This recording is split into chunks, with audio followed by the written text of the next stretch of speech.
In this video, I will explain why the birth rate crisis is occurring and explore potential solutions to the issue.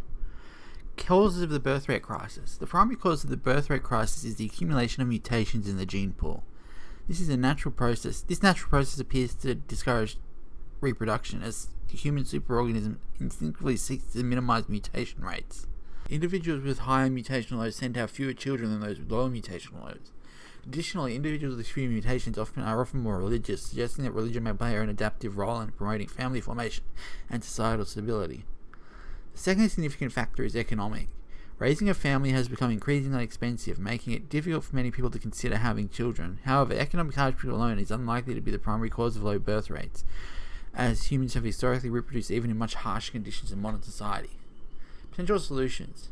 Addressing birth rate crisis targeted interventions to mitigate genetic or economic pressures. Below are three possible approaches. One is eugenics and gene health. While eugenics could theoretically address the genetic decline, it is not a practical or socially acceptable solution in modern society. Although people engage in selective mate choice based on genetic fitness, government-imposed eugenics policies face widespread ethical and cultural resistance. Thus, while eugenics may be a theoretical solution, it is not currently viable within our existing societal structures. Two is economic restructuring. A more realistic solution is to restructure the economy in a way that rewards intelligence, stability, and competence rather than psychopathy and manipulative behavior. Currently, wealth and power are often concentrate in the hands of individuals who excel at exploiting systems rather than contributing positively to society.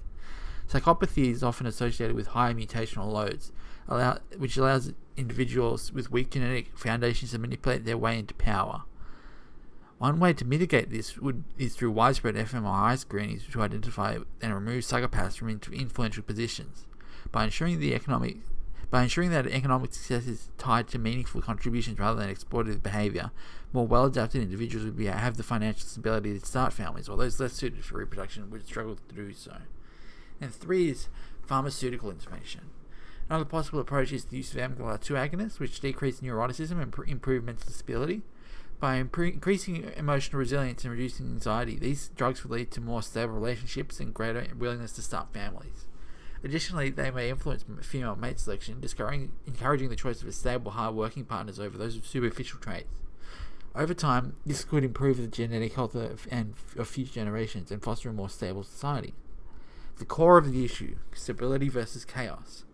Ultimately, all of these approaches aim to create a more stable environment, which would shift the female mate selection patterns towards favouring well-adapted and competent men. However, those currently in power are unlikely to support such changes as they benefit from this status quo. Modern society is defined by what we call a chaotically comfortable environment, one where material comfort exists, but it is achieved through unstable and unsustainable means. This environment disproportionately benefits individuals with psychopathic tendencies, as fewer people question the manipulative tactics. In conditions where female mate selection shifts from favouring well-adapted men to prioritising physical fitness and attractiveness, as beauty is often, although not always, correlated to immune system health. Without strong selective pressures, future generations may be shaped primarily by aesthetic appeal rather than adaptability or intelligence. Conclusion. Given the current societal trends, it is unlikely that meaningful action will be taken before it is too late. Many developed nations will likely experience significant population decline due to low birth rates. Those in positions of power, many of whom lack the competence to address the issue crisis, are likely to relinquish control willingly. Without intervention, society may continue on its current trajectory until underpopulation becomes unavoidable and an irreversible issue.